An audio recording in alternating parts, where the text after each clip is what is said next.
Hello everybody. Our first presenter for today is Yeon Park. She holds a master's degree in linguistics and she is a PhD candidate at the LCLE. Her research interests are in academic writing development among English as a second language writers, and she is working with Dr. Betsy Wilson in literacy education in Rwanda. Would you please welcome her?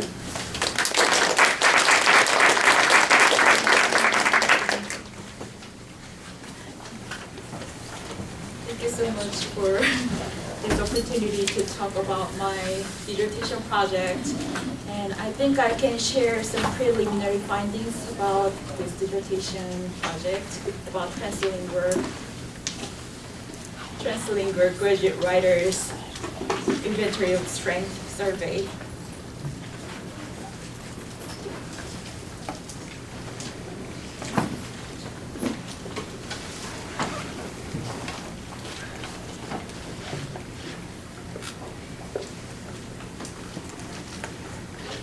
This is the content overview for today's presentation. I'll briefly talk about the context of this study, and then very short and brief literature review and theoretical framework. And after that, I'll talk about the purpose of this study. And this is a quantitative research, so I have hypotheses instead of research questions, and research method, and the preliminary findings, and the process of developing the survey. And lastly, the potentials and significance of this study. This is one of the personal and main reasons I chose this topic for my dissertation. I visited Chicago quite frequently because my sister was there, and in an informal interview, one of a doctoral student studying in a medical field, she shared about her story that she wished someone had told her when she entered the doctoral program in the US that it'll be all about writing for multiple purposes with all that it entails.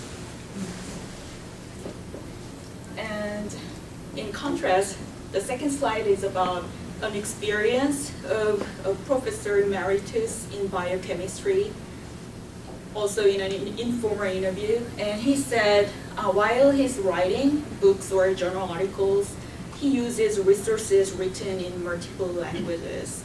And he usually wrote in English for academic purposes, but the resources were used from various languages. And this is the visual concept of transferring from the first language writing environment and learning environment to the second language writing process. So it's a story of my own experience. So I first learned how to write in Korean, and then also I was educated to write in English in Korea in the first language environment from a very early age. And then I can identify myself as a second language writer now, in English especially. And I moved to US to pursue my PhD degree in 2011 fall semester. And right after that, I found myself keep observing how to participate in the discussion and how to read and react. So in this process, I could notice how to do this and how to write and how to participate in the academic dialogues and discourses. And right after this exploration stage, I could adapt to writing in second language, but it involves 3 different phases of writing in first language. Skills were transferred to second language writing, and also my second language writing habits happened in Korea was also transferred to my second language writing.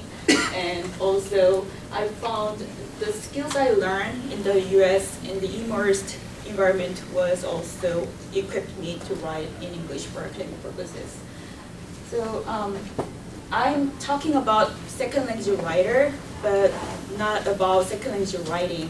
So there's a distinction between writing, research, and in my case, I'm focusing on people who are writing in English for academic purposes by using various cultural backgrounds and diverse languages as their resources.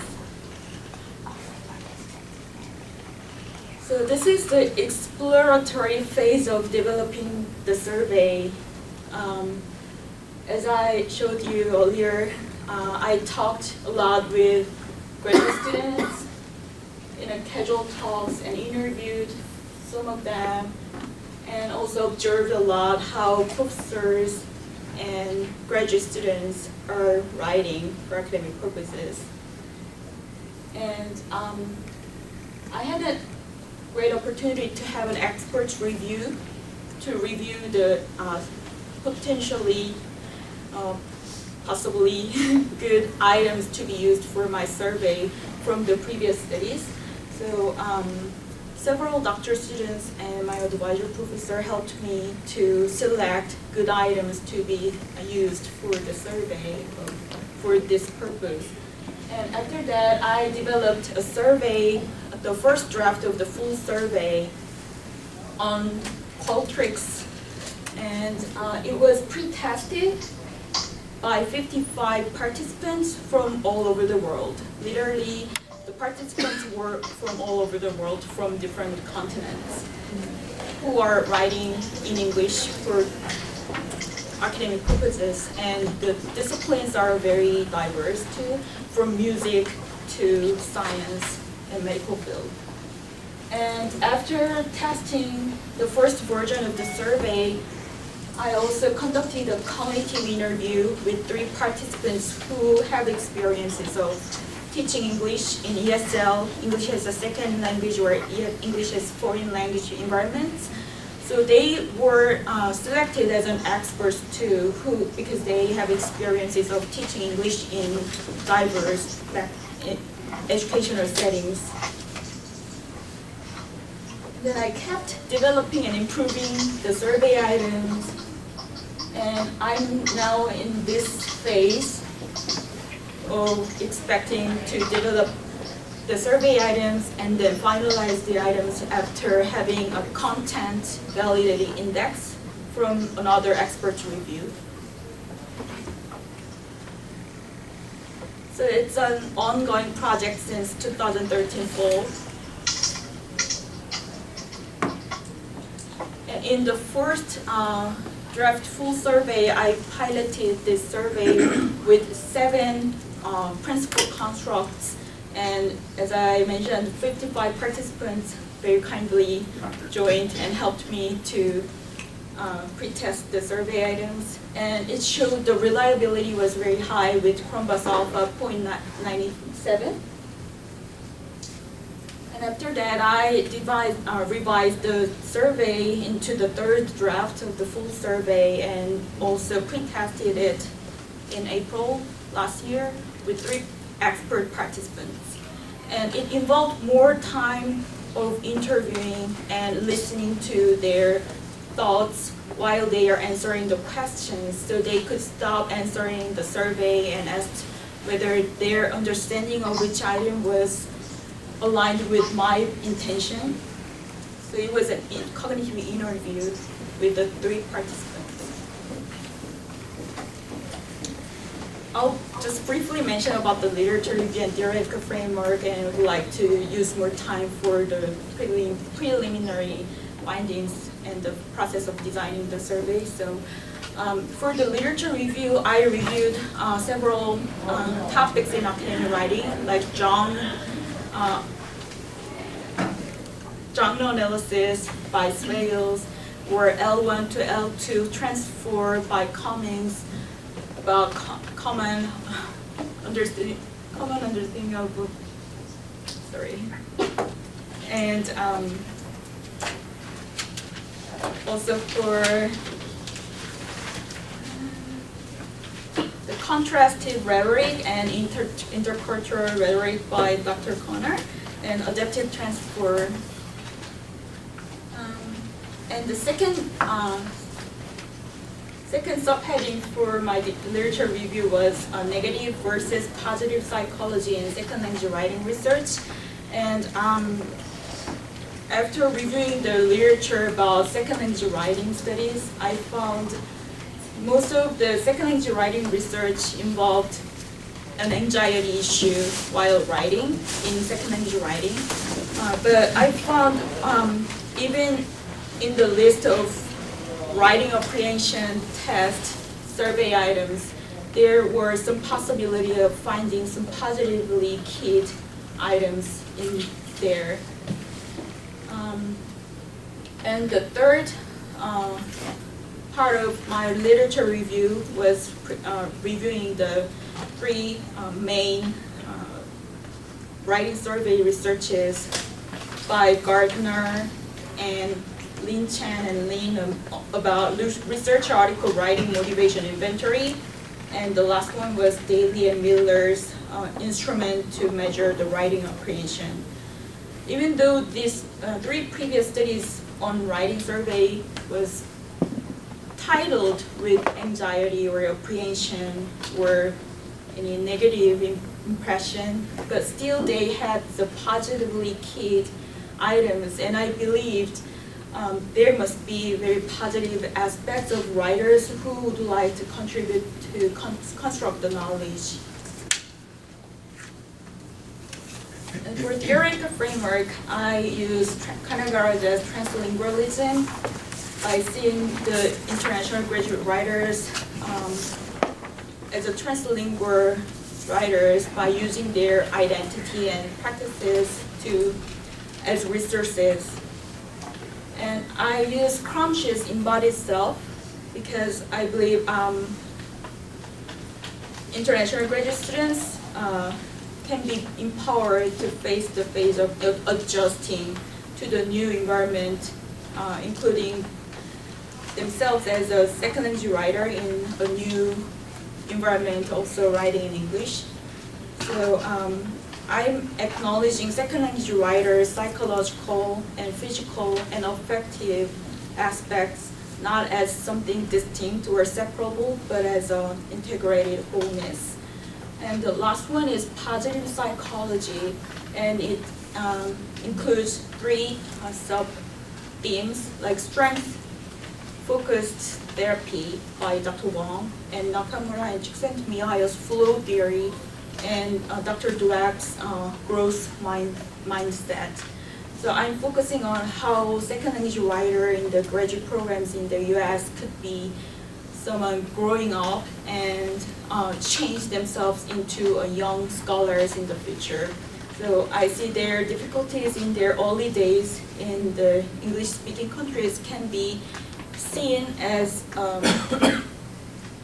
state, but not as a trait.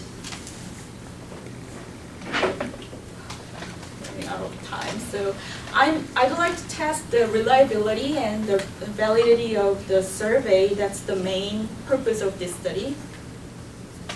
And I hypothesized how its principal constructs can have internal consistency, reliability by using Crumbus alpha. And also I will conduct an exploratory factor analysis and confirmatory factor analysis with the 8 principal constructs. So these are the 8 principal constructs of the survey I'm developing. I divided them into 2 large strands of self, the inner lives and psychological concepts of the second language writers, international graduate writers, and the second strand is for society and social constructs. So under the psychological concepts, the first one is interest, motivation to learn graduate academic writing. And the second one is individual factors like their personality strengths and affective factors of being aware of their emotional reactions while writing for academic purposes, and self-confidence. And for social structures, there are cognitive factors of learning, the language learning strategies for academic writing, and situational factors like their field independence and their experience and prior knowledge in the field. And the third one is social factors, which has the most important and significant results from the pre-testing for international graduate students. It's about connectedness to the group of scholars in their field. And the last one is translingual, transcultural factors. While they are choosing the topics or subjects and sites, these translingual, transcultural factors affect their decisions for research. So after conducting the exploratory factor analysis of the first version of the survey, I found for the individual construct, it showed very weak gathering here, and the number shows like 0.4433 or 0.456, which is comparatively lower than other components. So I found that this hypothesized construct failed, or maybe I need to adjust some statements here. And for the second part of the results, I found a strong results for the social constructs, which shows the good shape of gathering together, and these items were developed well, so I can keep using these items as they are from the result. So these are the potentials and significance of this study from my preliminary stage of findings. The graduate programs need to support academic writing for international graduate students, and writing tutorial services or editors of native speakers of English was not enough for graduate level writers. And they sometimes appeal the need of bridging senior graduate students in the field of their study from the same country using the same language. And the last one was from the result of the exploratory factor analysis, and it showed the importance of social factors for translingual graduate writers to grow as a young scholar in their field.